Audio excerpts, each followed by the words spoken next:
طلع البدر علينا طلع البدر علينا.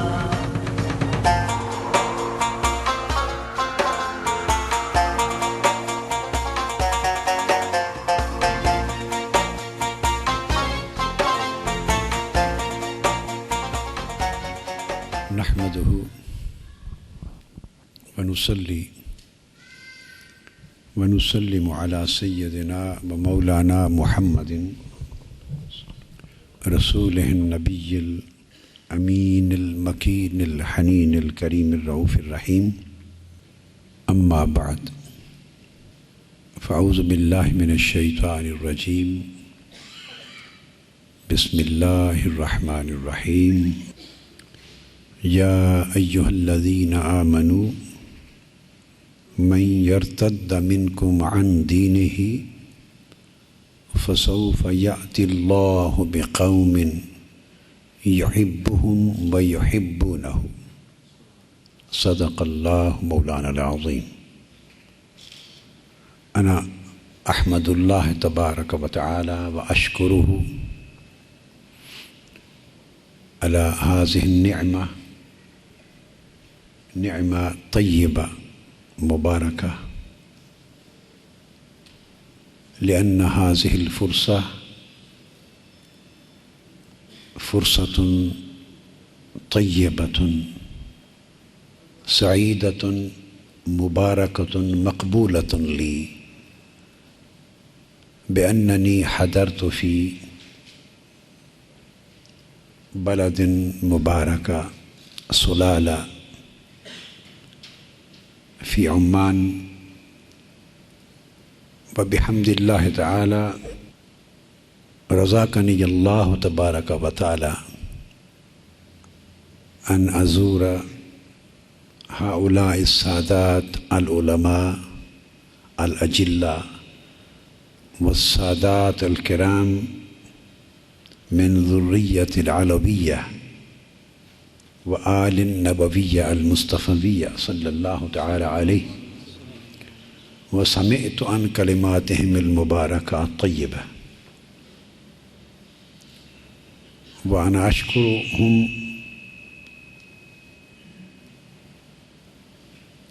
على حضورهم في هذه الحفلة المباركة، وهم زينوا هذه الحفلة بحضورهم وبوجودهم وبكلماتهم، وانتخبت لهذه الحفلة الليلة موضوعا من كتاب سيدنا الإمام أبي القاسم القشيري، كتابه الرسالة القشيرية، وأريد أن ألقي كلمة وأشرح بعض المقامات من باب هذه الرسالة، باب المحبة. حاضرین محترم، معزز خواتین و حضرات، سرزمین عمان اور سلالہ کے یہ علماء دین، یہ بزرگ علماء اور سادات اور دیگر معززین کا شکریہ ادا کرنے کے بعد، اور سب سے پہلے اللہ جل مجدہ کی بارگاہ میں شکر ادا کرنے کے بعد، آج کے اس اجتماع میں گفتگو کے لیے انتخاب کیا ہے، وہ ایک کتاب ہے امام ابو القاسم قشیری کی، الرسالہ القشیریہ۔ اس کا ایک باب ہے باب المحبہ، محبت کے عنوان پر۔ میں نے چاہا کہ روحانی اور اخلاقی اور فکری تربیت کے لیے آج کی اس مجلس میں اس موضوع پہ درس دوں۔ جو نکتہ سمجھانا چاہتا ہوں وہ یہ کہ جو آیہ کریمہ میں نے تلاوت کی یہ سورہ مائدہ کی آیت نمبر 54 ہے۔ اس میں اللہ تبارک و تعالی نے ارشاد فرمایا ہے کہ اگر اے ایمان والو، اگر تم میں سے کوئی اپنے دین سے، اور دین کیا ہے؟ بندہ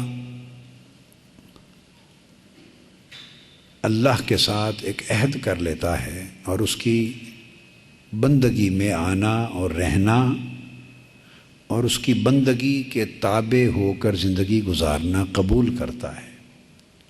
یہ کانٹریکٹ ہوتا ہے، معاہدہ ہوتا ہے اللہ سے، جس کے ذریعے وہ اللہ کے دین میں شامل ہو جاتا ہے، داخل ہو جاتا ہے۔ تو فرمایا اگر تم میرے ساتھ کیے ہوئے عہد سے، جو میرے دین کو قبول کرنے، دین کے تابع زندگی بسر کرنے کا عہد ہے، اگر تم اس سے پھر جاؤ، منحرف ہو جاؤ، تو سمجھایا یہ جا رہا ہے کہ اس سے میرا کچھ نہیں بگڑے گا۔ اگر کوئی اللہ کے دین سے منحرف ہو جائے اور اللہ سے بد عہدی کر دے، تو اللہ پاک یہ سمجھا رہا ہے کہ اس سے میری خدائی میں کوئی فرق نہیں آتا، میری کبریائی میں، میری الوہیت میں، حتیٰ کہ میرے دین میں بھی کوئی کمی نہیں آتی۔ تو کیا ہوگا؟ اگر تم بدل جاؤ گے تو میں تم کو ہٹا دوں گا،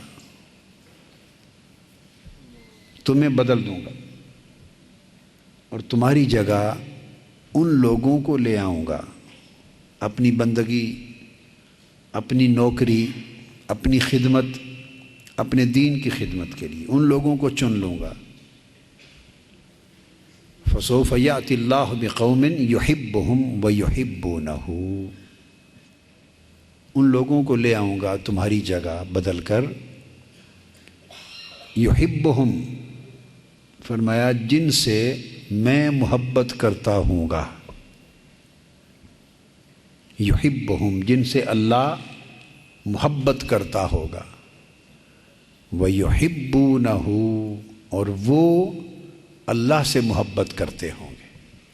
یہ حصہ آیت کریمہ کا جو آخری آیت تو اس سے آگے تک جاتی ہے، مگر یہ اس کے پہلے الفاظ ہیں، اور ان الفاظ کے یہ دو لفظ یحبہم وَيُحِبُّونَهُ کہ اللہ ان سے محبت کرتا ہوگا اور وہ اللہ سے محبت کرتے ہوں گے۔ یہ آج کی گفتگو کا مضمون ہے۔ اس سے ایک بات واضح ہو جائی، یحبہم ویحبونہ کہ اللہ بھی بندوں سے محبت کرتا ہے۔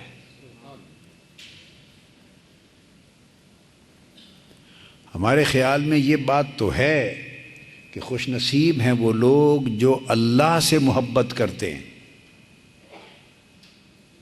لیکن یہاں یہ بات اللہ پاک نے سمجھائی ہے کہ اللہ بھی اپنے بندوں سے محبت کرتا ہے، بلکہ اس کو یوں سمجھیں کہ بندہ اگر اللہ سے محبت تو وہ محب ہے اور اللہ محبوب ہے، اور اگر اللہ بندے سے محبت کرے تو اللہ محب ہے اور بندہ محبوب ہے۔ اللہ کا صرف محب ہی نہیں ہوتا، اللہ کا محبوب بھی ہو جاتا ہے۔ اسی طرح جیسے اللہ تبارک و تعالیٰ نے فرمایا فَاذْكُرُونِي اذکرکم واشکروا لی ولا تکفرون، تم میرا ذکر کرو میں تمہارا ذکر کروں گا، اور تم میرا شکر ادا کرو اور ناشکری کرنے والوں میں نہ ہو جاؤ۔ تو آپ نے دیکھا فَاذْكُرُونِي اذکرکم، بندہ اللہ کا ذکر کرتا ہے تو اللہ اس بندے کا ذکر کرتا ہے۔ تو بندہ ذاکر ہوتا ہے اس وقت اللہ اس کا مذکور ہوتا ہے، اور پھر یہ ہوتا ہے کہ اللہ ذاکر ہوتا ہے. حدیث قدسی میں ہے، اللہ تعالیٰ نے فرمایا، حضور علیہ الصلوۃ والسلام نے ارشاد فرمایا کہ اللہ تعالیٰ فرماتا ہے لئن ذکرنی فی نفسہ ذکرتہ فی نفسی وإن ذکرنی فی ملأ ذکرتہ فی ملأ خیر منہ. اگر وہ بندہ مجھے اکیلا یاد کرے تو میں اس کو اکیلا یاد کرتا ہوں. اگر بندہ مجھے مجلس میں اور محفل میں اور اجتماع میں اور حلقے میں یاد کرے تو میں عرش پر اس کے لیے اجتماع منعقد کرتا ہوں اور اس سے زیادہ بابرکت اجتماع میں بندے کا ذکر کرتا ہوں. آپ جب اللہ کے ذکر کے لیے ایک مجلس، ایک محفل اور اجتماع منعقد کرتے ہیں تو اللہ اس ذکر کرنے والے یا ذکر کرنے والوں کے لیے عرش معلیٰ پر اس سے بہتر اجتماع منعقد کرتا ہے اور اس میں اپنے بندے کا ذکر کرتا ہے. اور فرمایا مالا ان خیر منہ، کہ تمہارے اجتماع سے پھر میرا اجتماع بہتر ہوتا ہے. حتیٰ کہ جب بندہ ذاکر بھی ہوتا ہے، مذکور بھی ہوتا ہے، ایک بندے کو دوہرا رشتہ حاصل ہے، اس کی ڈوئل کیپیسٹی ہے، اللہ کے ساتھ ڈوئل ریلیشن شپ ہو جاتی ہے. حتیٰ کہ صحیح بخاری میں، صحیح مسلم میں، ترمذی میں، صحیح ستہ میں حدیث ابو ہریرہ رضی اللہ تعالیٰ عنہ اور بہت سارے صحابہ نے روایت کی. میں نے یہ کتاب ابھی حال ہی میں آئی ہے میری، حدیث پاک میں الکنز الثمین فی فضیلت الذکر والذاکرین، 119 احادیث کی کتب کا نچوڑ ہے اور اس میں 234 احادیث تحقیق اور تخریج کے ساتھ صرف اللہ کا ذکر کرنے اور ذکر کرنے والوں اور ذکر کا حلقہ منعقد ہونا، جو اس کی فضیلت پر ان احادیث کا ذخیرہ ہے. یہ ہماری 1000 سالہ تاریخ میں ذکر اور اہل ذکر کی فضیلت پر کسی ایک کتاب میں تخریج اور تحقیق کے ساتھ احادیث کا اتنا بڑا ذخیرہ 1000 سال کی تاریخ میں شاید پہلا ہے. اس میں پھر وہ احادیث میں نے تمام درج کی کہ جب آپ ذکر کی مجلس منعقد کرتے ہیں اور اللہ کا ذکر کرتے ہیں، اللہ کی محبت میں اللہ کا ذکر کرتے ہیں، تو آپ کے ساتھ ملائکہ آ کے آپ کی مجلس میں بیٹھ جاتے ہیں، شریک مجلس ہوتے ہیں. جب مجلس ختم ہوتی تو ملائکہ واپس جاتے ہیں، اللہ تعالیٰ کے حضور پیش ہوتے ہیں تو اللہ تعالیٰ پوچھتا ہے من این جئتم، تم کہاں سے آئے ہو؟ وہو اعلم بہم، حضور علیہ السلام نے فرمایا حالانکہ وہ ان سے بھی زیادہ بہتر جانتا ہے کہ کہاں سے آئے ہیں، معلوم ہے کہاں سے آئے ہیں، مگر یہ اس کی محبت ہے اپنے ذاکروں کے ساتھ، اپنی محبت کرنے والوں کے ساتھ، اپنی یاد کرنے والوں کے ساتھ، اپنے ذکر کی مجلس منعقد کرنے والوں کے ساتھ. جانتا ہے کہاں سے آئے ہیں مگر وہ چاہتا ہے کہ ان کے منہ سے سنوں، یہ بتائیں کہ مولا اس مجلس سے آئے ہیں جہاں تجھ سے محبت کرنے والے بیٹھے تھے، اس محفل سے آئے ہیں جہاں تیرا ذکر کرنے والے بیٹھے تھے، اس حلقے سے اٹھ کے آئے ہیں جہاں تجھے یاد کرنے والے بیٹھے تھے. پھر وہ سنتا ہے اور پوچھتا ہے وہ کیا کہہ رہے تھے؟ وہ جواب دیتے ہیں باری تعالیٰ وہ تیرا ذکر یوں کر رہے تھے، یوں کر رہے تھے، تیری شان بیان کر رہے تھے، تیری حمد بیان کر رہے تھے، تیری تسبیح کرتے تھے، تیری تمجید کرتے تھے، تیری تکبیر کرتے تھے، تیری شانوں کا ذکر ہو رہا تھا، تجھ سے یہ مانگتے تھے، یہ مانگتے تھے. اللہ پاک پوچھتا ہے فرشتوں سے کیا انہوں نے مجھے دیکھا ہے؟ ہل رأونی، کیا مجھے دیکھا ہے؟ فرشتے عرض کرتے ہیں باری تعالیٰ تجھے دیکھا تو نہیں ہے. تو اللہ پاک فرماتا ہے اگر مجھے بن دیکھے یہ عالم ہے تو میرا حسن دیکھ لیں تو ان کا عالم کیا ہوگا.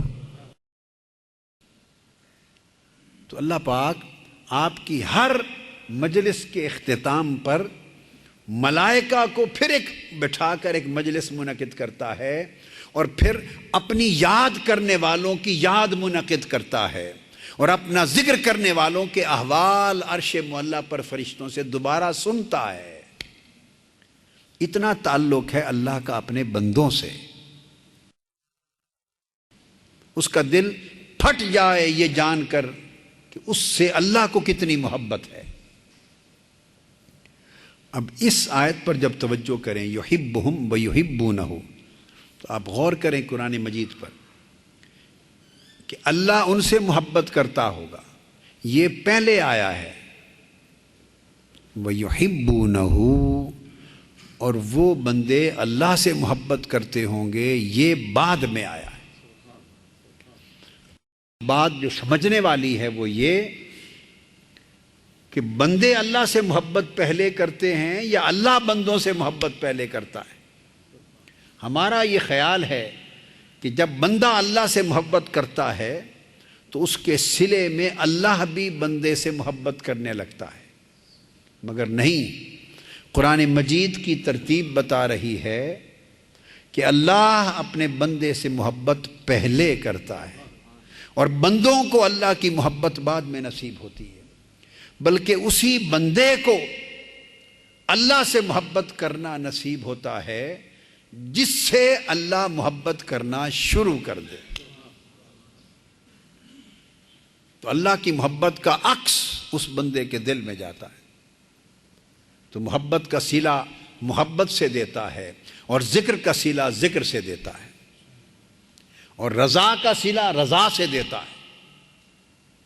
یا ایتھا النفس المطمئنہ ارجعی الی ربک راضیۃ مرضیہ، اے نفس مطمئنہ اپنے رب کی طرف لوٹا اس حال میں کہ تو اس سے راضی ہے اور وہ تجھ سے راضی ہے۔ تو آپ نے دیکھا جب بندہ اللہ سے راضی ہوا تو اللہ بندے سے راضی ہو گیا، تو جو نفس راضیہ ہوتا ہے وہ مرضیہ بھی ہو جاتا ہے، یعنی وہ اللہ سے راضی ہوا اس حال میں کہ اللہ اس سے راضی۔ سیدنا موسیٰ علیہ السلام نے اللہ تعالیٰ سے پوچھا کہ باری تعالیٰ اس بات کی علامت کیا ہے کہ تو بندے سے راضی ہے، تیرے راضی ہونے کی علامت کیا ہے؟ تو اللہ تعالیٰ نے وہی فرمایا موسیٰ اس بندے کو چاہیے کہ تجھے چاہیے کہ تو اپنے دل میں جھانک، اور اگر تو اپنے دل میں دیکھے کہ تو اللہ سے راضی ہے تو جان لے کہ اللہ تجھ سے راضی ہے۔ تو گویا اللہ تعالیٰ رضا کا بدل رضا دیتا ہے، ذکر کا بدل ذکر دیتا ہے، اور محبت کا بدل محبت دیتا ہے، اور قرب کا بدل قرب دیتا ہے۔ فرمایا اگر بندہ میری طرف ایک قدم بڑھ کے آئے تو میں 70 قدم بڑھ کے اس کی طرف آتا ہوں، بندہ میری طرف چل کے آئے تو میں دوڑ کے اس طرف آتا ہوں۔ تو یہ بات یہاں بیان ہو رہی ہے کہ اللہ تعالیٰ بندوں سے محبت کرتا ہے اور بندے اس اللہ سے محبت کرتے ہیں۔ اور حدیث میں ہے، صحیح مسلم میں اور سنن ترمذی میں اور نسائی میں حدیث پاک ہے، حضور نبی اکرم صلی اللہ علیہ وسلم نے فرمایا، حضرت ابو ہریرہ رضی اللہ تعالیٰ عنہ روایت کرتے ہیں، قال قال رسول اللہ صلی اللہ علیہ وآلہ وسلم من احب لقاء اللہ احب اللہ لقاءہ، کہ جو شخص اللہ سے ملاقات کرنے کی محبت رکھتا ہے، اگر بندہ اللہ سے ملنے کی چاہت رکھے تو اللہ بندے سے ملنے کی چاہت کرتا ہے۔ یہ وجہ ہے کہ جب مرد مومن کی روح ملائکہ قبض کرتے ہیں تو اس کی روح علیین میں لے جانے کی اجازت نہیں ہے، اس مرد مومن کی روح کو سیدھا جنتوں میں لے جانے کی اجازت نہیں۔ حکم ہے کہ وہ بندہ جو اللہ سے ملاقات کی خواہش کرتا تھا، اللہ کے دیدار کی خواہش کرتا تھا، اللہ کی بارگاہ میں حضوری کی خواہش کرتا تھا، جب ملائکہ اس کی روح قبض کرتے ہیں تو حکم ہوتا ہے کہ اس کی روح کو لے کے پہلے عرش معلیٰ پہ لے جایا جائے، اور عرش معلیٰ پہ دروازے کھول دیے جاتے ہیں، اس کی روح اللہ سے ملاقات کرتی ہے، سجدہ ریز ہوتی ہے، پھر حکم ہوتا ہے کہ اب اسے جا کے واپس جنتوں میں علیین میں اور قبر میں پہنچا دو۔ تو اللہ تعالیٰ بندے سے ملاقات کرتا ہے۔ اب اللہ سے محبت کرنے کی دو شکلیں ہیں،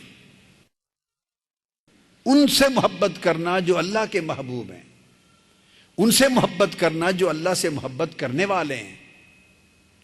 تو حدیث میں ہے، حضرت ادریس خولانی روایت کرتے ہیں کہ میں دمشق میں گیا، جامع مسجد دمشق میں، تو میں نے خوبصورت چمکتے دانتوں والا ایک جوان دیکھا۔ لوگ ان کی طرف دوڑتے تھے، جو حکم دیتے تھے وہ قبول کرتے تھے، کوئی مسئلہ ہوتا ان سے رجوع کرتے تھے۔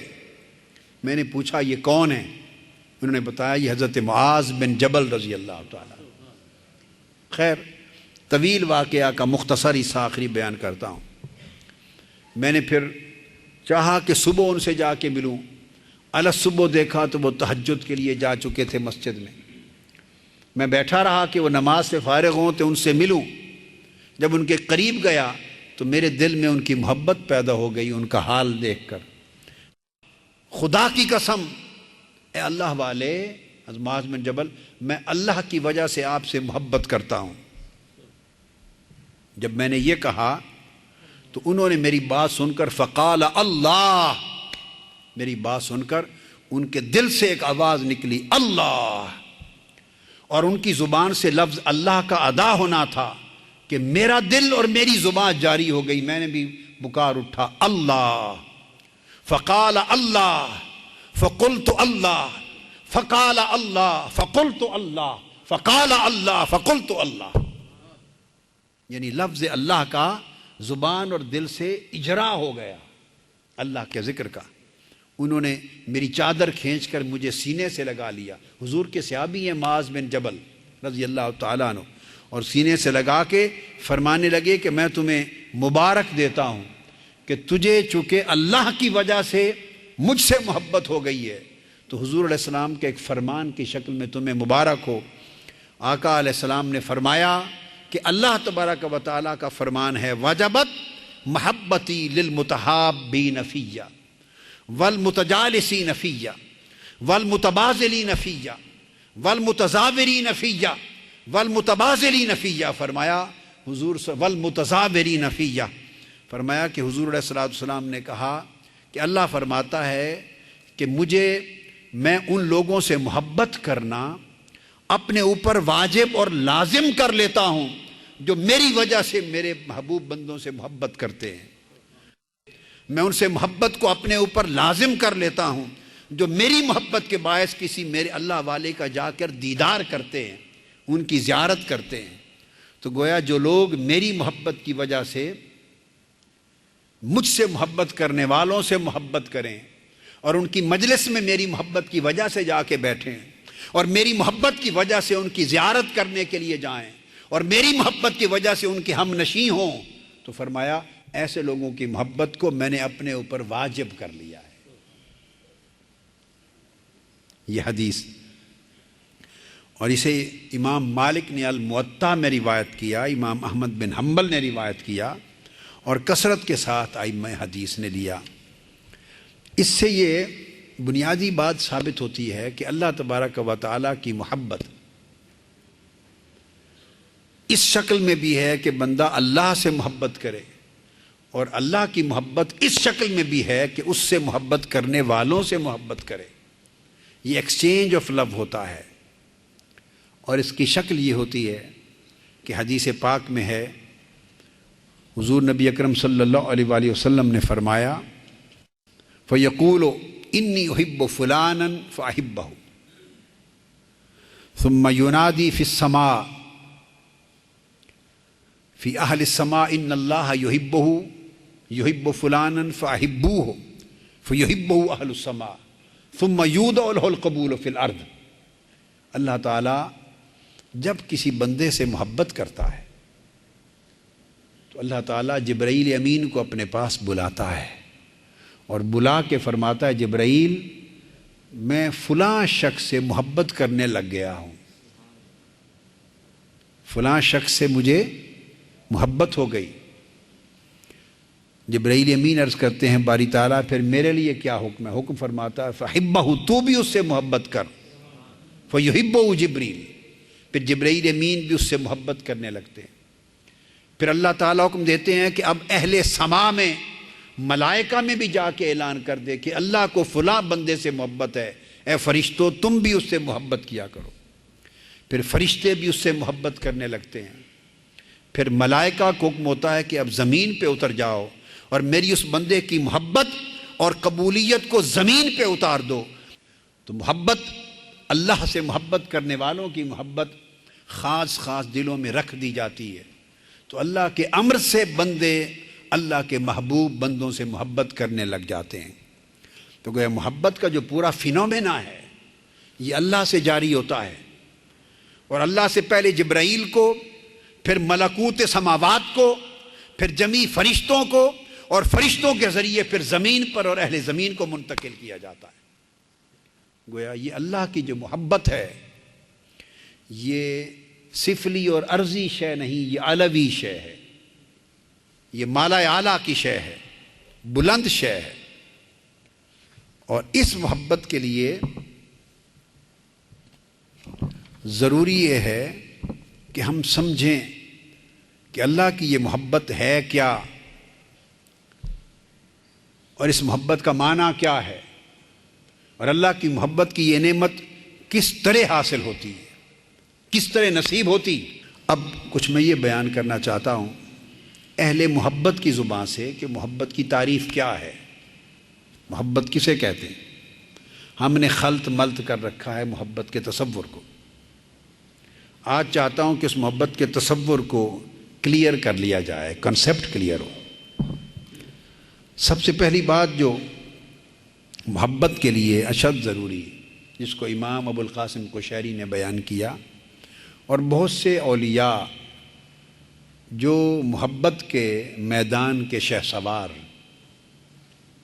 انہوں نے اپنایا، محبت کی ابتدائی تعریف اور بنیادی تعریف ہے الحب موافقت الحبیب، محبوب کے ہر حکم کے ساتھ موافقت کرنا، خواہ ظاہر میں ہو خواہ غائب اور باطن میں ہو۔ تو محبت کی ابتدا یہ ہے، ہم اگر چاہتے ہیں، سوال پیدا ہوگا کہ اللہ کی محبت کس طرح نصیب ہو، ہم زمرہ محبین میں کیسے شامل ہوں، اور پھر زمرہ محبوبین میں کیسے شامل ہوں۔ تو محبت کی ابتدا اللہ کے حکم سے موافقت کی شکل میں ہوتی ہے کہ اللہ کے حکم کو جانیں اور اپنی طبیعت میں، اپنے مزاج میں، اپنی زندگیوں میں وہ تبدیلی لائیں کہ ہمارے اندر اللہ کے حکم کے ساتھ موافقت کی کیفیت پیدا ہو جائے۔ ہمارے دل اللہ کے حکم کے خلاف جو کبھی عدم قبول کی کیفیت میں ہوتے ہیں، قبول نہیں کرتے، اللہ کے حکم کی اطاعت میں بوجھ محسوس ہوتا ہے، تکلیف محسوس ہوتی ہے، دنیاوی نقصان محسوس کرتے ہیں، طبیعت بوجھل ہوتی ہے، گراں گزرتا ہے۔ یہ ایک سجدہ جسے تو گراں سمجھتا ہے، 1000 سجدوں سے دیتا ہے آدمی کو نجات۔ تو یہ گرانی ہوتی ہے طبیعت پر، دل چاہتا ہے کہ کریں مگر کر نہیں سکتے۔ دل میں اللہ کے حکم کے لیے موافقت کا آ جانا اور اس خیال کا آ جانا کہ اللہ کا ہر حکم میرے لیے بہتر ہے، اور بہتری کے اپنے تصور کو چھوڑ دینا اور اللہ کے حکم میں بہتری کو دیکھنے لگ جانا، یہاں سے ابتدا ہوتی۔ اور محبت یہ ہے، سب سے پہلی تعریف میں فرمایا قیلا المحبت خوف و ترک الحرمت ما اقامت الخدمہ، کہ اللہ تعالیٰ کی خدمت بندہ جاری رکھے، اللہ کی عبادت، اللہ کی خدمت، محبوب کی خدمت جاری رکھے، اور اس خدمت کے ساتھ ہر وقت یہ ڈر رہے کہ کہیں بے ادبی نہ ہو جائے۔ خدمت میں ادب کا لحاظ رکھنا یہ محبت ہے۔ جو لوگ خدمت کرتے ہیں اور ادب اور بے ادبی کا لحاظ نہیں کرتے، ان کی خدمت انہیں محبت کی راہ پہ نہیں ڈالتی۔ اور وہ لوگ جو اللہ کی خدمت، اللہ کے رسول کی خدمت اس انداز سے بجا لاتے ہیں کہ ہر وقت بے ادبی سے ڈرتے رہتے ہیں۔ اور پھر اس کے بعد شیخ ابو یزید سلطان العارفین، شیخ ابو یزید بستامی رحمۃ اللہ علیہ نے فرمایا کہ محبت کی تعریف یہ ہے. ان سے پوچھا کہ محبت کیا ہے؟ فرمایا بندے محبت قلب اور باطن کی اس کیفیت کا نام ہے. المحبت استقلال الکثیر من نفسک و استکثار القلیل من حبیبک. کہ محبت یہ ہے کہ تو اگر اپنے محبوب کے لیے، محبوب حقیقی کے لیے بہت کچھ کرے، بہت عبادت کرے، بڑی خدمت کرے، اپنی جان کو ہر وقت اللہ کی عبادت اور اس کی خدمت میں لگا دے، اپنا مال سارا کا سارا اللہ کے لیے لٹا دے، اپنے وقت کا ایک ایک لمحہ اللہ کی اطاعت میں بسر کر دے. اگر تو اپنے محبوب کے لیے بہت کچھ کرے تو محبت یہ ہے کہ استقلال الکثیر، اتنا کچھ کر کے بھی تجھے قلیل نظر آئے، اپنا زیادہ کیا ہوا تھوڑا نظر آئے، اپنا زیادہ کیا ہوا تھوڑا نظر آئے. کبھی بھی تجھے یہ خیال نہ گزرے کہ میں نے بڑی عبادت کی ہے. اگر محبت ہو جائے تو بہت عبادت کر کے بھی انسان تھوڑی سمجھتا ہے، بہت اللہ کی راہ میں بہت سا مال خرچ کر کے بھی انسان تھوڑا سمجھتا ہے، اللہ کے حضور دین کی بڑی خدمت کر کے بھی انسان تھوڑی سمجھتا ہے. اگر اپنا کثیر قلیل نظر آئے، زیادہ تھوڑا نظر آئے تو یہ محبت کی ایک علامت ہے. اور فرمایا پھر دوسری علامت یہ ہے استکثار القلیل من حبیبک، کہ اگر محبوب سلے میں تھوڑا سا بھی دے دے تو تمہیں کثیر نظر آئے.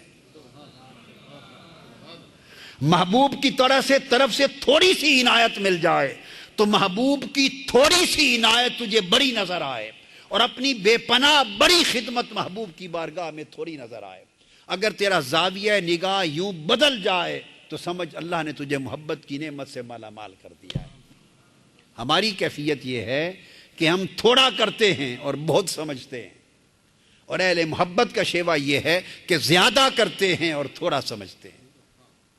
اور ہم پر اللہ کی بڑی نعمتیں، اس نے ہمیں زندگی دی، ہمیں انسان بنایا، ہمیں صحت دی، تندرست کیا، توانا کیا، حسین و جمیل بنایا، ہمیں علم دیا، ہمیں عزت دی، صحت دی، توانائی دی، دنیا میں روزگار دیا، معاش دیا، وسائل دیے، راحت دی، نعمتیں دی. اللہ نے پوری دنیا میں جو چاہا ہمیں عطا کیا، پھر اولاد دی، راحت کے گھر دیے، سب کچھ دیا. اللہ کی نعمتوں کی اتنی کثرت ہے، مگر ہم کبھی کنسنٹریٹ کر کے ان کی نعمتوں کی کثرت پہ دھیان بھی نہیں کرتے. کبھی فاقہ آ جائے تو ایک رات کا فاقہ بڑا یاد آتا ہے، کبھی تکلیف آ جائے تو لمحہ بھر کی کلفت بہت یاد آتی ہے، اور عمر بھر کی رب کریم کی عطا کردہ نعمت و راحت کبھی یاد نہیں آتی. ہماری حالت یہ ہے کہ اللہ کی نعمتوں کی کثرت ہے مگر ہمیں وہ قلیل نظر آتی ہیں، اور ہماری خدمت اور عبادت اللہ کے لیے قلت کی ہے، اور ہم سمجھتے ہیں کہ شاید بہت کچھ کر لیا ہے. ہمارا زاویہ نگاہ مختلف ہے. اہل محبت کا زاویہ بدل جاتا ہے، اہل محبت کا زاویہ بدل جاتا ہے. اس میں سیدنا علی حجویری داتا گنج بخش رحمت اللہ تعالی علیہ کشف المحجوب میں بیان کرتے ہیں، اور بابا فرید الدین گنج شکر اسرار الاولیاء میں بیان کرتے ہیں کہ بنی اسرائیل کے زمانے میں ایک زاہد تھا، عابد تھا، عاشق تھا اللہ کا. اس نے 70 سال عبادت کی غار میں بیٹھ کر. اللہ تعالیٰ نے پیغمبر کو وحی بھیجی کہ جا اس غار میں 70 سال سے ایک شخص میری عبادت کر رہا ہے، اسے جا کے میرا پیغام دے، اور پیغام یہ دے کہ اللہ نے تیری 70 سال کی عبادت کو رد کر دیا ہے، نامقبول کر دیا ہے. اللہ کے پیغمبر اس کے پاس گئے، دیکھا کہ ایک ضعیف شخص غار میں عبادت میں ہے. پوچھا، پتہ چلا کہ یہی 70 سال سے اللہ کی عبادت میں ہے. اسے کہا کہ اللہ پاک نے تمہارے لیے ایک پیغام بھیجا. یہ سن کر اس کی آنکھیں چمک اٹھی، اس کا چہرہ تمتما اٹھا، کھڑا ہو گیا. پوچھا کہ میرے مولا کا کیا پیغام ہے؟ تو آپ نے فرمایا کہ اللہ کا پیغام یہ ہے کہ تیری 70 سال کی عبادت رد کر دی گئی. وہ خوشی سے وجد میں آ گیا. آپ نے پوچھا پہ تو چیخ مار کے گر جاتا، مر جاتا، تیری 70 سال کی عبادت رد کر دی گئی اور تو الٹا خوشی سے ناچ رہا ہے، وجد میں ہے، وجہ کیا ہے؟ اس نے کہا میرا کام تو عبادت کرنا ہے، نوکری کرنا ہے، قبول کرے یا نہ کرے یہ مولا کا کام، مالک کا کام ہے۔ مجھے عبادت سے غرض تھی، قبولیت سے میری غرض نہیں تھی، یہ تو اس مالک کی مرضی۔ خوشی سے وجد میں اس لیے آ گیا ہوں کہ میری 70 سال کی محنت آج کام آ گئی۔ پوچھا بھائی کیا کام آ گئی؟ اس نے کہا 70 سال سے عبادت میں بیٹھا تھا، آج محبوب نے یاد تو کر بھیجا ہے نا، اس نے یاد تو کر بھیجا ہے، اس نے آج پیغام تو بھیجا ہے۔ مجھے اس سے غرض نہیں کہ میرا نام مقبولوں میں لکھا گیا یا مردودوں میں لکھا گیا، خوشی یہ ہے کہ کسی نہ کسی شمار میں آ تو گیا ہوں نا۔ اس نے کسی شمار میں نام تو لکھ لیا ہے، مقبولوں میں نہ صحیح، مردودوں میں صحیح، مگر آج اس کی کسی لسٹ میں آ گیا ہوں۔ اس نے یاد کر بھیجا ہے، اس نے پیغام بھیجا ہے۔ تو محبت والے نہ نفع دیکھتے ہیں نہ نقصان، محبت والے نہ قلیل دیکھتے ہیں نہ کثیر، محبت والے اجر کو دیکھتے نہیں، نہ ثواب کو دیکھتے ہیں نہ عقاب کو۔ ان کو غرض اس بات سی ہے کہ ہم اپنی محبت کرتے رہیں، اور محبوب کا اتنا سا التفات بھی ان کے لیے بڑا ہو جاتا ہے۔ اس حدیث کو بیان کرتے ہیں کہ قیامت کا دن ہوگا، اللہ تعالیٰ مشرکین کو کہے گا، کفار اور مشرکین کو، ان کے بتوں کو اٹھا کے دوزخ میں پھینک دے گا، جہنم میں، اور کہے گا یہ تمہارے آلیہ ہیں، جھوٹے بتان، تمہارے جھوٹے معبود جن کی تم پوجا کرتے تھے، ان کو میں نے دوزخ میں پھینک دیا۔ اللہ پوچھے گا تم ان سے محبت کرتے تھے؟ وہ پہلے کہیں گے جی ہاں محبت کرتے تھے، ہمیں ان سے محبت تھی۔ اللہ ان کو دوزخ میں پھینک دے گا اور کہے گا اگر تمہیں ان سے محبت تھی تو جاؤ تم بھی اپنے معبودوں اور محبوبوں کے پیچھے دوزخ میں چھلانگ لگا دو۔ وہ کہیں گے باری تعالیٰ انہی کو جلنے دے، ہمیں دوزخ سے بچا لے، ہمیں دوزخ سے بچا لے۔ یہ ان کی عبادت اور ان کی محبت کا حال ہوگا۔ پھر فرمائے گا مشرکو، کافرو، رک جاؤ، آؤ تمہیں اب اپنے عاشقوں کا بھی حال دکھاتا ہوں۔ اللہ پاک حکم دے گا کون ہے اشد حبا للہ، مجھ سے عشق اور محبت کرنے والے؟ تو اللہ کے ماہ محب، اللہ کے عاشق کھڑے ہو جائیں گے۔ اللہ پاک ان کو بلائے گا، فرمائے گا، ان سب کے سامنے پوچھے گا کہ مجھ سے محبت کرتے تھے؟ عرض کریں گے جی مولا تجھ سے محبت کرتے تھے۔ فرمایا سو اگر مجھ سے محبت کرتے تھے تو میری خوشی اس میں ہے کہ دوزخ میں چھلانگ لگا دے۔ حدیث میں آتا ہے یکتہمون فیہا، اللہ سے محبت اور عشق کا دم بھرنے والے وجد اور رقص کرتے کرتے دوزخ میں چھلانگ لگا دیں گے کہ مولا اگر تیری خوشی میں سے ہے تو پھر ہماری دوزخ بھی جنت ہے۔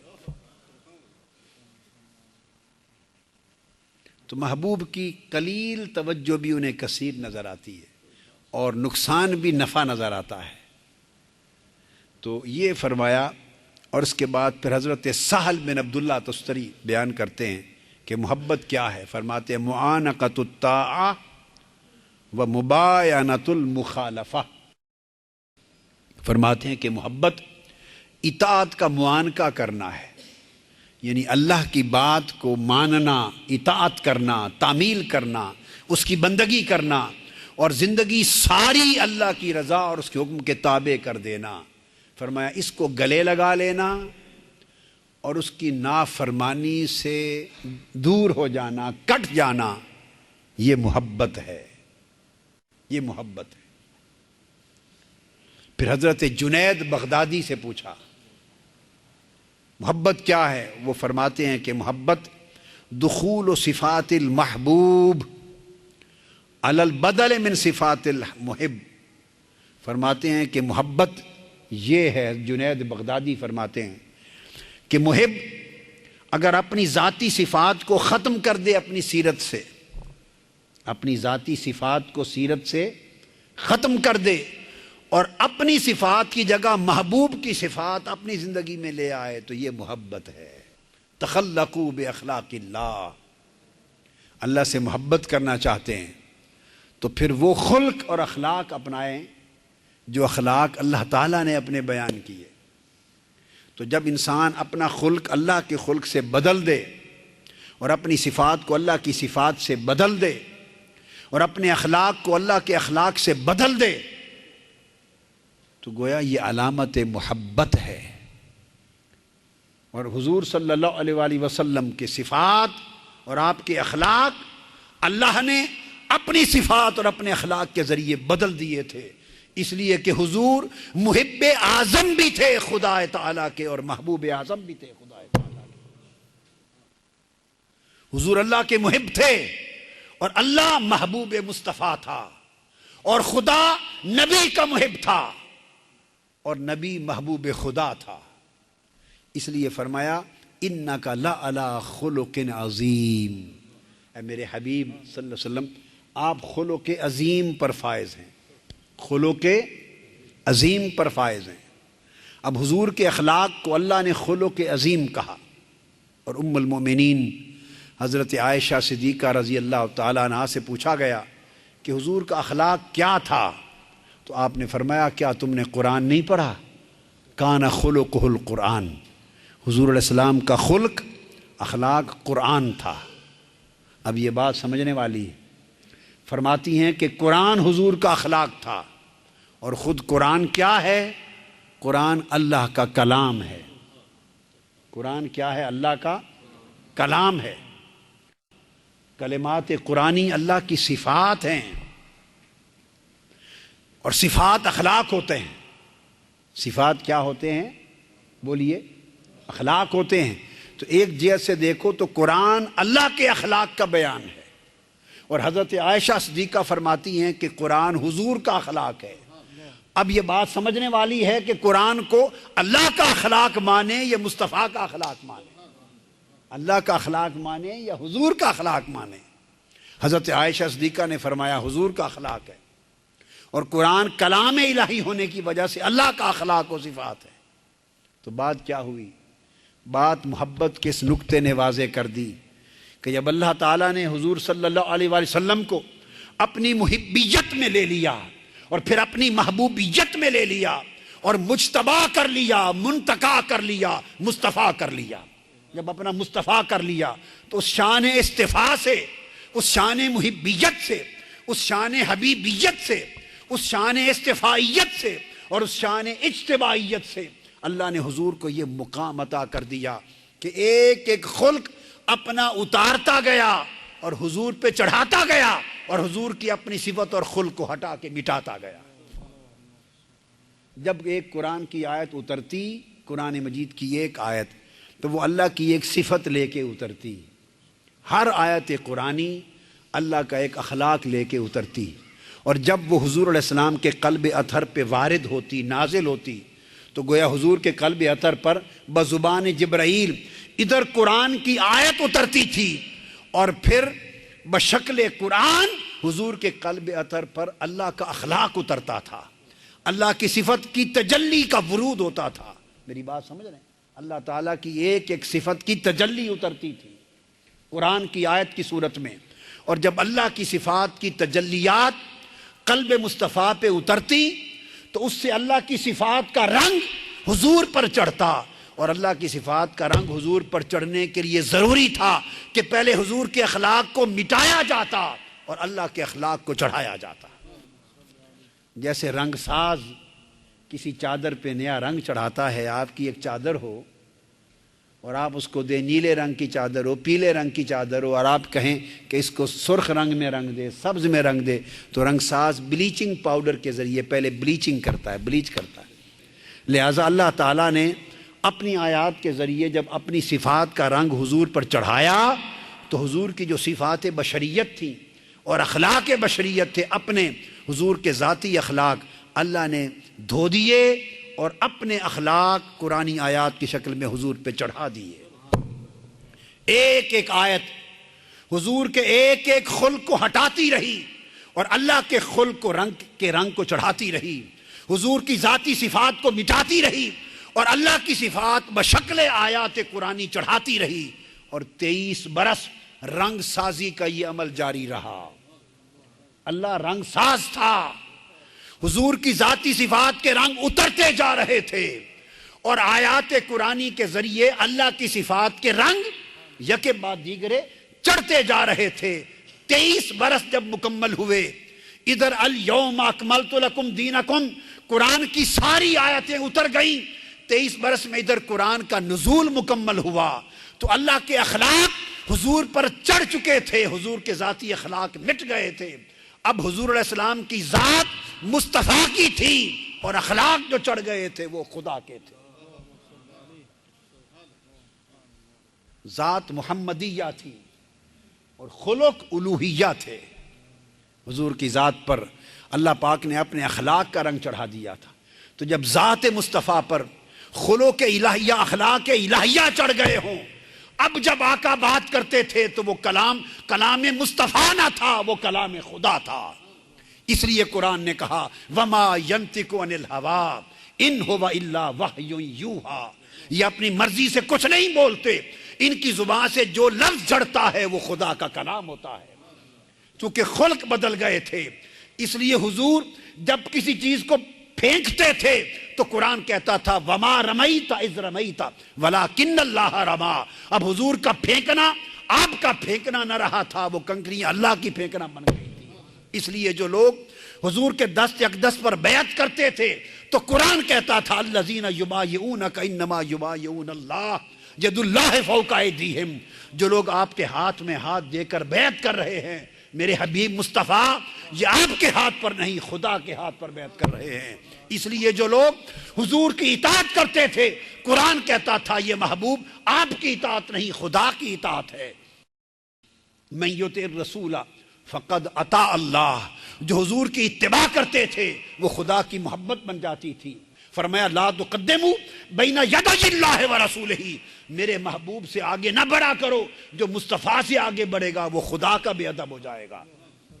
تو گویا حضور کا ادب خدا کا ادب بن گیا تھا، حضور کی محبت خدا کی محبت بن گئی تھی، حضور کی اطاعت خدا کی اطاعت بن گئی تھی، حضور کی معصیت خدا کی معصیت بن گئی تھی، حضور سے قربت اللہ کی قربت بن گئی تھی، حضور سے دوری اللہ کی دوری بن گئی تھی، حضور کی غلامی اللہ کی بندگی بن گئی تھی، اور حضور سے بیعت اللہ کی بیعت بن گئی تھی، حتیٰ کہ حضور کی تحریم اللہ کی تحریم ہو گئی تھی، حضور کا امر اللہ کا حکم تھا، حضور کی منع اللہ کی نہیں تھی، حضور کا حکم اللہ کا حکم بن گیا تھا۔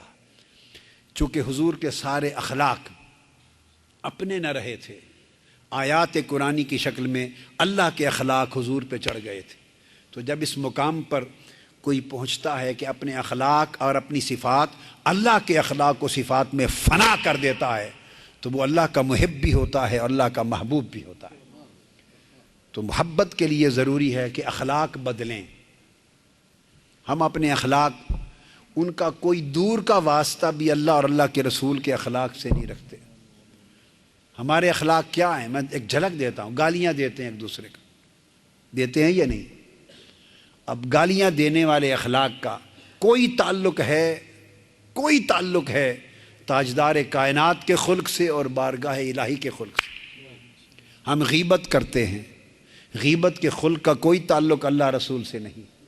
ہم چغلیاں کرتے ہیں، ایک دوسرے کو برا بھلا کہتے ہیں، سازشیں کرتے ہیں، حسد کرتے ہیں، تکبر کرتے ہیں، غیبت کرتے ہیں، ایک دوسرے کے لیے دل کو تنگ کرتے ہیں، ہر وقت سازشیں کرتے ہیں، منفی سوچتے ہیں۔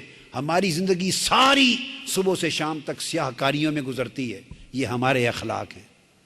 بخیلی کرتے ہیں، کنجوسی کرتے ہیں، دکھی کی کہ دکھ دور کرنے میں تکلیف نہیں اٹھاتے، مال دوسرے پر خرچ نہیں کرتے، دوسرے کی عزت نہیں کرتے، دوسرے کی دلجوئی نہیں کرتے، دکھی کی دلجوئی نہیں کرتے۔ یہ سارے اخلاق الٹ ہیں اللہ کے اخلاق سے اور مصطفیٰ کے اخلاق سے۔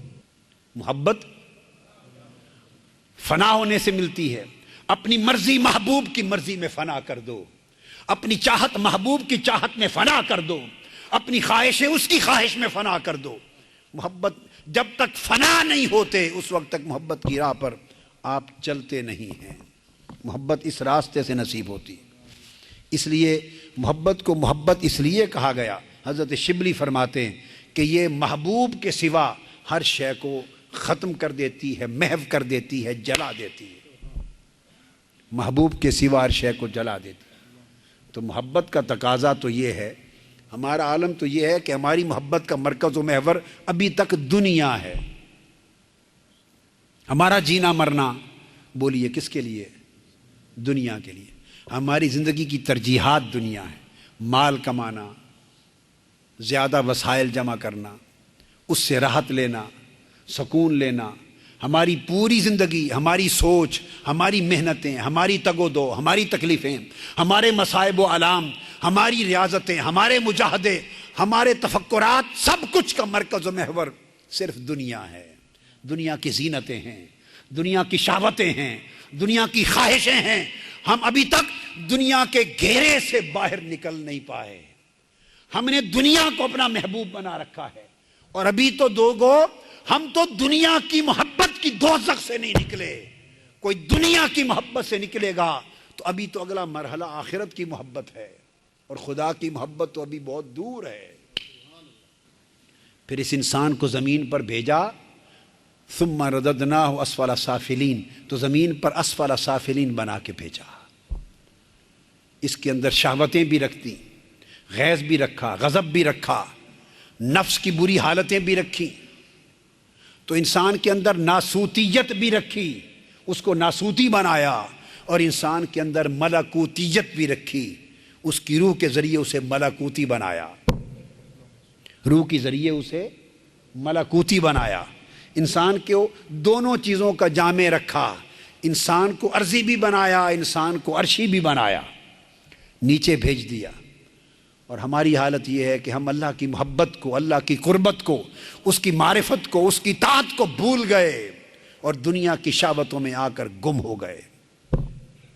اور آج کے دن تک ایک سانس پر دوسرا سانس گزرتا جا رہا ہے. لوگوں، ہم غفلتوں کی وادی میں بھٹک رہے ہیں. ہم غفلتوں کی وادی میں بھٹک گئے. ہم خدا سے دور ہو گئے. ایک وہ زمانہ تھا جب ہماری روح عالم ارواح میں اللہ کی قربتوں کے سمندروں میں غوطہ زن تھی. اللہ کے انوار و تجلیات ہم پر پڑتے تھے اور ہم اس کے ذکر کی تجلیات میں رہتے تھے. کبھی وہ وقت تھا کہ وہ ہم سے مخاطب تھا اور ہم سے پوچھتا تھا الست بربکم، کیا میں تمہارا رب نہیں ہوں؟ اور روحوں نے جواب دیا تھا قالوا بلا، ہاں مولا تو ہی تو ہمارا رب ہے. وہ ہمارا وطن تھا. ہم اس دیس کو چھوڑ کر اس دنیا کے پردیس میں آئے اور پردیس میں آ کر اپنے اصل دیس کو بھول گئے، اپنے وطن کو بھول گئے. وہ اللہ پاک کا وہ نغمہ لاہوتی الست بربکم، اس کی آواز، سرمدی آواز کو بھول گئے اور شہوتوں میں ایسے گم ہوئے اور دنیا کی زینتوں میں ایسے گم ہوئے، نفسانیت میں گم ہوئے، حیوانیت میں گم ہوئے، اور ہم سبعیت میں گم ہوئے. اتنے گم ہوئے کہ ہم وہ مالا اعلیٰ کی دنیا، وطن، دیس کی وہ ساری باتیں بھول گئے جس میں مال بھی ہے، دولت بھی ہے، سونا بھی ہے، چاندی بھی ہے، طاقت بھی ہے، اقتدار بھی ہے، زمینیں بھی ہیں، فصلیں بھی ہیں، محلات بھی ہیں، مکانات بھی ہیں، بیوی بچے بھی ہیں، شہوتیں. فرمایا ایک طرف یہ حسن ہیں، یہ رعنائیاں ہیں، یہ خوبصورتیاں ہیں، یہ لذتیں ہیں، یہ حلاوتیں ہیں، یہ چاشنیاں ہیں، یہ لطف ہیں جن میں تم گم ہوئے پھرتے ہو. ایک طرف یہ رنگینیاں ہیں، رنگینیاں دکھا دیں، اور اس کے سامنے فرمایا ایک آخرت کی لطف، لذت اور رنگینی بھی ہے.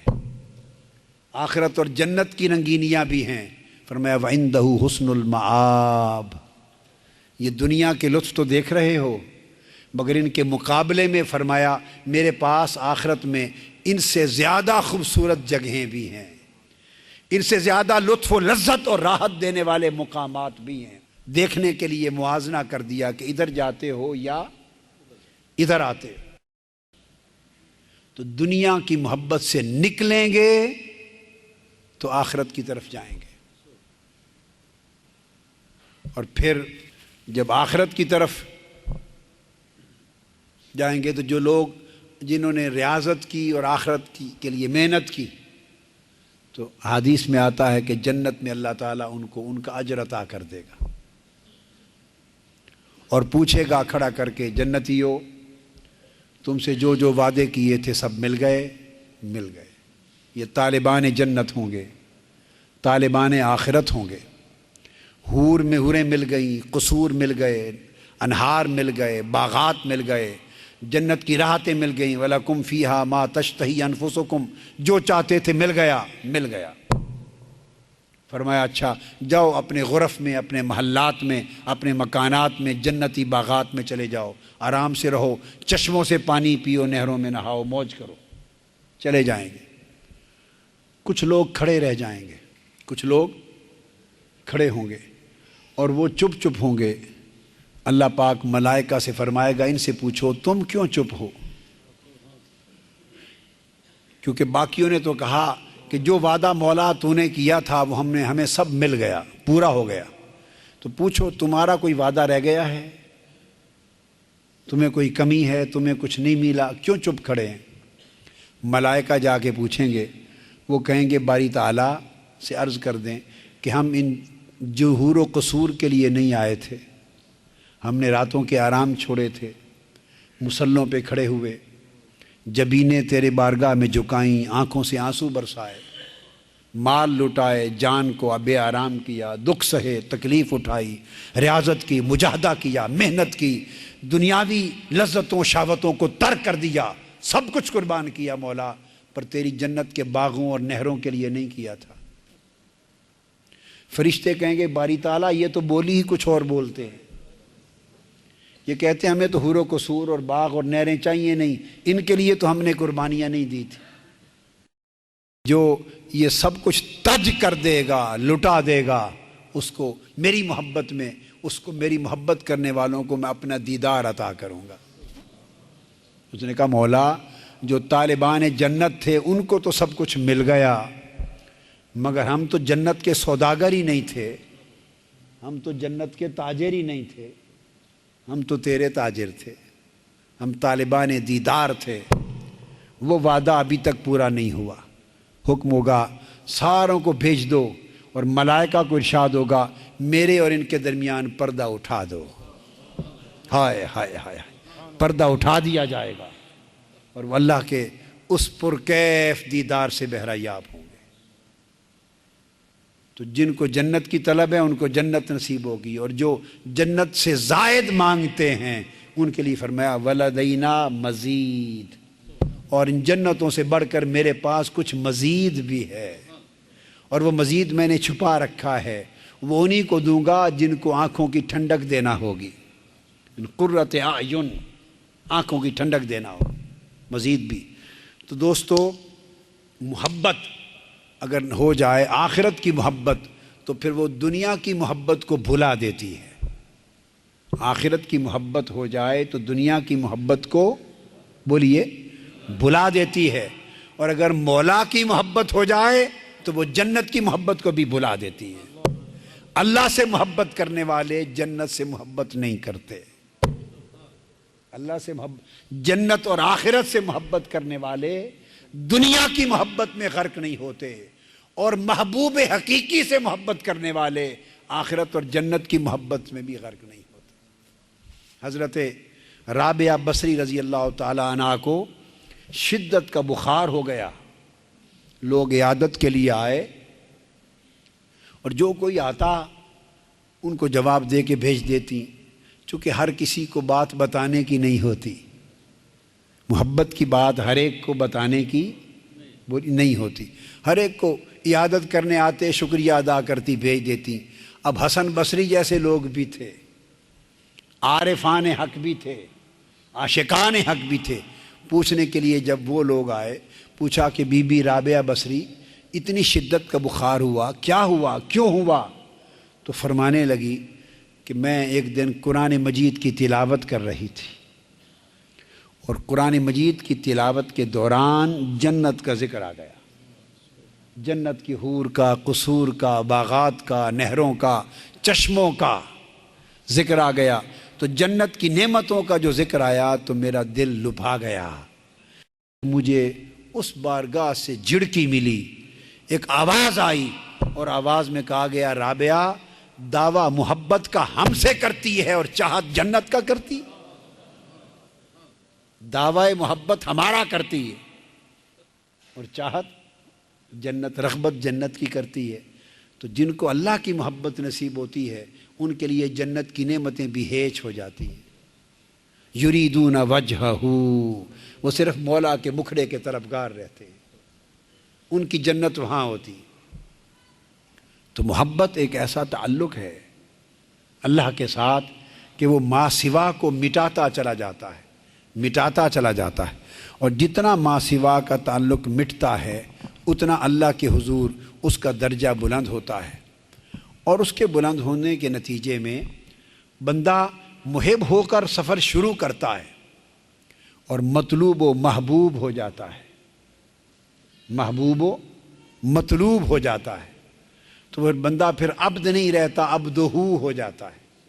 یہ وہی ہے جس کو علامہ اقبال نے کہا عبد دیگر، عبدہ چیز دیگر، ما سراپا انتظار ہو منتظر۔ اللہ کا عام بندہ اور ہوتا ہے، وہ محب ہوتا ہے، وہ طالب ہوتا ہے، وہ سائل ہوتا ہے، وہ منتظر ہوتا ہے، اور جب کوئی اللہ کا بندہ ہو جائے تو وہ طالب سے مطلوب ہو جاتا ہے، وہ محب سے محبوب ہو جاتا ہے، وہ منتظر نہیں رہتا، منتظر ہو جاتا ہے۔ تو پھر جب بندہ ہوتا ہے تو اسے اللہ کا انتظار رہتا ہے، جب اللہ کا بندہ ہو جائے تو اللہ کو اس کے لبوں کے ہلنے کا انتظار ہوتا ہے، اس کے لب ہلے وہ تقدیر بنا دے، جو چاہتا ہے وہ تقدیر ہو جاتی ہے، جو مانگتا ہے وہ عطا ہو جاتا ہے۔ تو اللہ تبارک و تعالی اس کے لیے پھر اپنے خزانے کھول دیتا ہے، مگر یہ ان لوگوں کو نصیب ہوتی ہے کہ وہ پھر محبت میں، حضرت یحییٰ بن معاذ فرماتے ہیں، پھر محبت کی حقیقت یہ ہے کہ وہ جفا سے کم نہیں ہوتی اور عطا سے زیادہ نہیں ہوتی۔ لا ينقص بالجفا ولا يزيد بالبر والعطا۔ محبت کی خوبی یہ ہے کہ میں نے بتایا وہ نفع و نقصان سے بے نیاز ہو جاتی اور عطا و سزا سے بے نیاز ہو جاتی۔ اسے محبوب دے دے تو چونکہ اس کی محبت دینے کی وجہ سے نہیں، سو دینے سے محبت بڑھتی نہیں، محبوب لے لے تو محبت اس کی لے لیے جانے سے متعلق نہیں، لے لے تو گھٹتی نہیں۔ اس لیے فرمایا وَلَنَبْلُوَنَّكُمْ بِشَيْءٍ مِّنَ الْخَوْفِ وَالْجُوعِ وَنَقْصٍ مِّنَ الْأَمْوَالِ وَالْأَنفُسِ وَالثَّمَرَاتِ۔ وہ ان کی آزمائش ہوتی ہے، تو اللہ پاک اگر ان کو دے دیں تو ان کے دینے پر شکر بجا لاتے ہیں، محبت پہ دینا اثر انداز نہیں ہوتا، چونکہ محبت عطا و سزا سے بے نیاز ہوتی ہے، محبت فقط ذات سے ہوتی ہے، محبت فقط ذات سے۔ اور ایک وہ مقام آتا ہے، محبت میں وہ مقام آتا ہے کہ جہاں پھر سوال کرنا، خواہ اللہ کے دیدار کا سوال ہی کیوں نہ ہو، وہ بھی نیچے رہ جاتا ہے، وہ اس سے بھی بے نیاز کر دیتی ہے محبت۔ یعنی سوال بھی ایک طلب ہوتی ہے، سوال کرنا بھی ایک طلب ہوتی ہے۔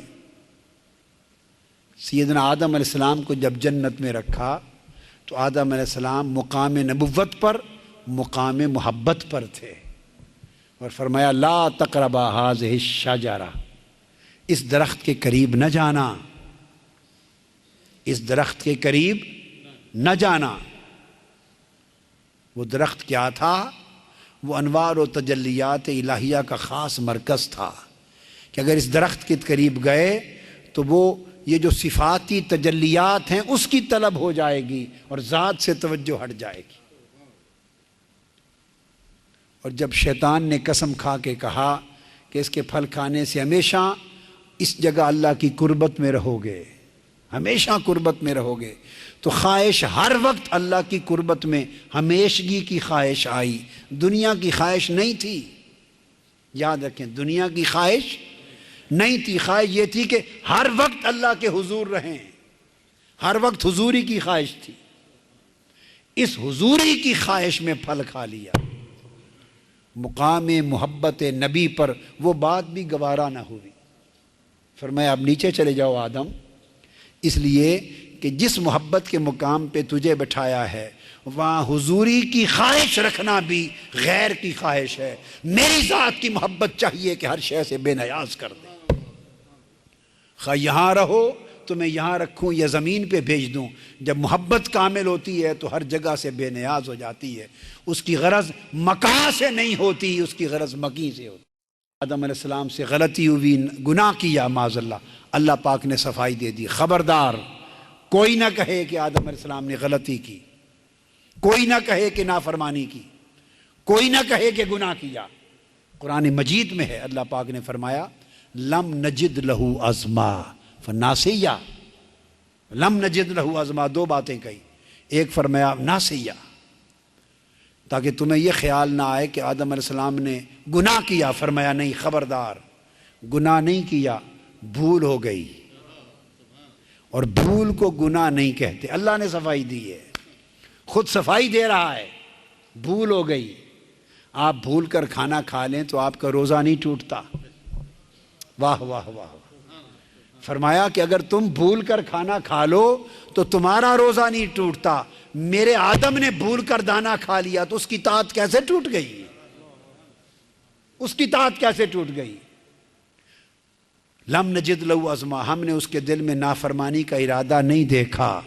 وہ دل میں پھر بھی اطاعت گزار تھا. تمہیں کیا خبر کہ اس نے دانا کس خیال میں کھایا؟ وہ دانا ہر وقت میری حضوری کی خواہش میں کھایا. نیچے بھیج دی. تو یہاں سوال اور طلب بھی انسان کو، ایک محبت جب کامل ہوتی ہے اس مقام نبوت پر. موسیٰ علیہ السلام جب طور پر گئے تو سوال کیا رب ارنی، باری تعالیٰ مجھے اپنا دیدار عطا کر. رب ارنی انظر الیک، دیدار عطا کر. سوال کیا تو سوال پر دیدار نہیں دیا. فرمایا لن ترانی، تو نہیں دیکھ سکتا. تو انبیاء جس مقام میں محبت پر فائز ہوتے ہیں وہاں سوال کرنا بھی خیریت میں آ جاتا ہے. سوال بھی خیریت میں آ جاتا ہے. متقین کی محبت اور ہے، عبادت گزاروں کی محبت اور ہے، گناہگاروں کی محبت اور ہے. متقین اور مطیعین کی محبت اور ہے، مخلصین کی محبت اور ہے، مخلصین کی محبت اور ہے، محبین کی محبت اور ہے، مقربین کی محبت اور ہے، اور پھر عاشقین کی محبت اور ہے. اور پھر عاشقین میں اولیاء کی محبت اور ہے، اور عاشقین میں انبیاء کی محبت اور ہے. جب وہ مقام نبوت پہ پہنچ کر محبت کے کمال کو پہنچتے ہیں تو وہاں تو سوال بھی خیر تصور ہو جاتا ہے. اور اس کے برعکس طور پر اللہ کا نبی سوال رؤیت کرتا ہے، دیدار کا سوال کرتا ہے. جواب آتا ہے لن ترانی. ایک یہ مقام ہے، ایک یہ مقام ہے، اور ایک مقام شب معراج ہے. جب معراج کی شب ثم دنا فتدلی فکان قاب قوسین او ادنا، مقام کعبہ قوسین او ادنا پر پہنچا کر اور اپنے جلوہ الوہیت میں بٹھا کر جب اس مقام پر بٹھایا جاتا ہے، وہاں طور پر موسیٰ علیہ السلام آتے ہیں، سوال کرتے ہیں. یا مقام کعبہ قوسین پر بلایا جاتا ہے اور بٹھا کر خود رب کریم پوچھتا ہے محبوب بول کیا بولنا ہے، مانگ کیا مانگنا ہے، چاہ کیا چاہتے ہو. رب پوچھتا ہے. اب بات کو سمجھے گے نہیں؟ مثلا اس سے ایک مثال اور دوں. قیامت کا دن ہوگا. کیا؟ صحیح بخاری میں ہے کل امتیں جمع ہو کر حضرت آدم کی بارگاہ میں جائیں گی، عرض کریں گی کہ اللہ کی بارگاہ میں ہماری شفاعت کریں. وہ کہیں گے آج کوئی دم مارنے والا نہیں. تو اللہ سے سوال کرنے کی بھی جرت نہ ہوگی. حضرت نوح علیہ السلام، حضرت ابراہیم علیہ السلام، حضرت موسیٰ علیہ السلام، ایک ایک پیغمبر کے پاس کل امتیں جمع ہو کر آتی جائیں گی. صحیح مسلم، صحیح بخاری، متفق علیہ حدیث. ہر پیغمبر کہے گا آج میرا دن نہیں، آج کوئی دم نہیں مار سکتا. اللہ کا جلال آج شباب پر ہے، آج کوئی دم مارنے کی مجال نہیں. اذهبوا الى غیری، اذهبوا الى غیری، اذهبوا الى غیری. کسی اور کے پاس جاؤ. ایک ایک دروازے کو کھٹکھٹاتے کھٹکھٹاتے سیدنا عیسیٰ علیہ السلام کے پاس پہنچیں گے. عرض کریں گے آپ اللہ سے سوال کریں، عرض کریں گے آج کوئی سوال کرنے کی مجال نہیں، سیدنا محمد مصطفیٰ کی بارگاہ میں جاؤ۔ جب آقا علیہ السلام کی بارگاہ میں آئیں گے تو آپ فرمائیں گے انا لہا انا لہا انا لہا، اب صحیح دروازے پر آئے ہو، آج میرا دن ہے، اس سوال شفاعت کے لیے میں ہوں۔ تو آقا علیہ السلام جو میں نکتہ بتانا چاہتا ہوں، محبت کے اس نکتہ کمال پر فائز ہیں کہ اس جگہ بھی حضور سوال نہیں کریں گے۔ حضور سوال، یہ نکتہ سمجھانا چاہتا ہوں، کمال محبت کی یہ ہے کہ وہاں بھی سوال نہیں کریں گے، بلکہ کیا کریں گے؟ سجدے میں گر جائیں گے۔ واہ واہ واہ واہ واہ، اللہ کے سجدے میں گر جائیں گے، حضور سجدہ ریز ہوں گے، اللہ سوال کرے گا، اللہ کہے گا محبوب سل تو عطا، اللہ پاک فرمائے گا محبوب مانگ تمہیں عطا کیا جائے، قل تسمع لک، محبوب بول تجھے سنا جائے گا، اشفع تشفع، محبوب شفاعت سفارش کر تیری مانی جائے گی۔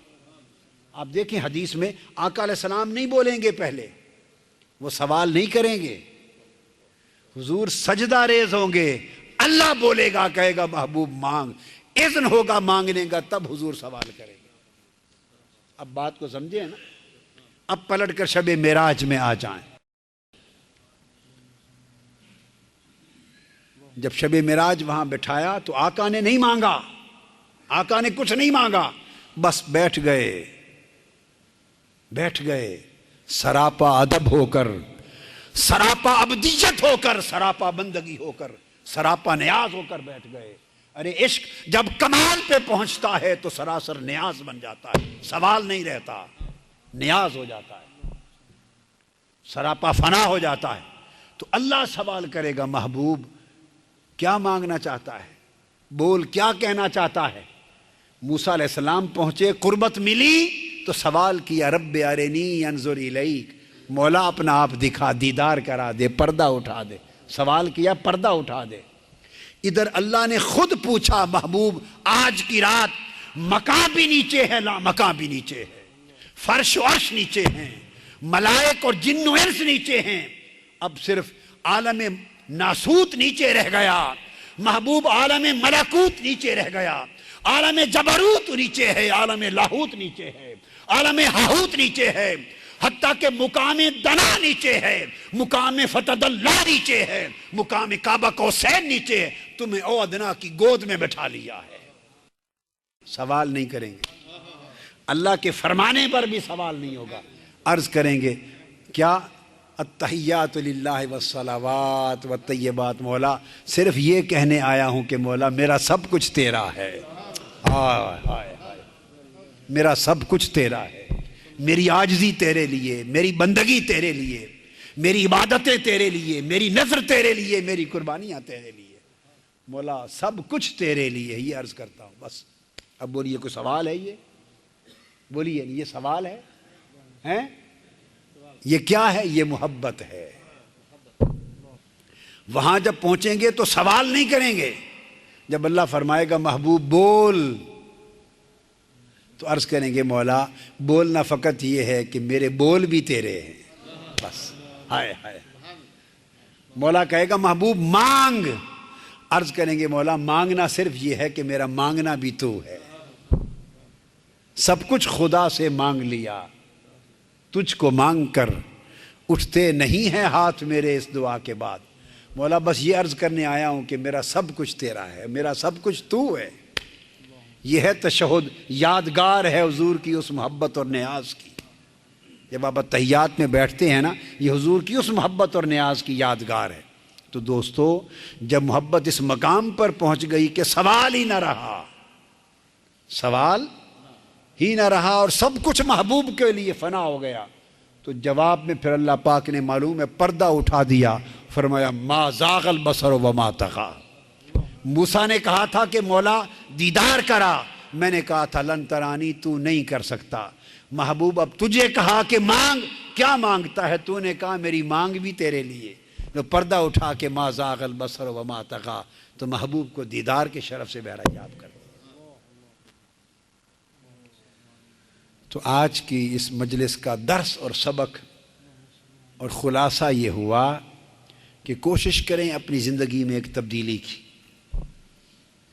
اور وہ تبدیلی یہ ہے کہ اپنی محبتوں کی سمت کو تبدیل کریں۔ ہماری محبت کی سمت دنیا ہے، چاہتوں کی سمت دنیا ہے، ہماری رغبت، ہماری شہوت، کوشش سب کچھ دنیا کے لیے۔ زندگی کا کسی کو بھروسہ نہیں، معلوم نہیں کب بلاوا آ جائے۔ جب بلاوا آ جائے گا تو ایک لمحہ نہیں ملے گا کہ ایک لمحہ دے دیں میں اپنی کم سے کم محبت کی سمت ہی درست کر لوں، نہیں، بس بلاوا آ گیا تو آ گیا۔ لہٰذا آج کی اس مجلس کا کم سے کم یہ مقصود تو ہو کہ آج زندگی میں اپنی چاہتوں اور محبتوں کا ایک رخ متعین کر لیں کہ آج سے مولا اپنی محبت کا رخ تیری طرف کرتے ہیں اور تیرے محبوب مصطفیٰ کی طرف کرتے ہیں۔ حضور کی محبت اور اللہ کی محبت ایک ہی محبت ہے، ایک ہی محبت۔ آج سے اپنی محبت کا رخ تبدیل کر لیں۔ دنیا کو ہیچ دیکھیں، دنیا ضرورت پورا کرنے کے لیے ہے، پوجنے کے لیے نہیں ہے۔ دنیا حاجتوں کو پورا کرنے کے لیے ہے، چاہت اور محبتوں کا مرکز بنانے کے لیے نہیں ہے۔ حاجت پوری کریں، ضرورت پوری کریں، مگر چاہت اور محبت کو دنیا سے اونچا رکھیں، وہ اللہ اور اللہ کے رسول کی طرف لے جائیں۔ اس محبت کے تحت پھر اپنے اخلاق بدلیں۔ آپ ایک مشن سے منسلک ہیں، تحریک منہاج القرآن سے، ایک روحانی دعوت ہے، آقا علیہ السلام کی امت میں ہیں، ایک اسلام کے دین سے منسلک ہیں، اور یہ تحریک منہاج القرآن اسی دین کی ایک خدمت اور نوکری کا نام ہے۔ آقا علیہ السلام کی اسی امت اور اسی دین اور آپ کی دعوت اور آپ کے پیغام ہی کی نوکری کا نام ہے۔ لہٰذا وہ کوئی خدمت نہ ہوگی جب تک ہم اپنی محبت اور اپنے اخلاق کی سمت درست نہ کریں گے۔ یہ ایک انقلاب ہے جو انسان اپنے من میں لاتا ہے، اپنے من میں، اپنے اندر سے ابتدا کرتا ہے۔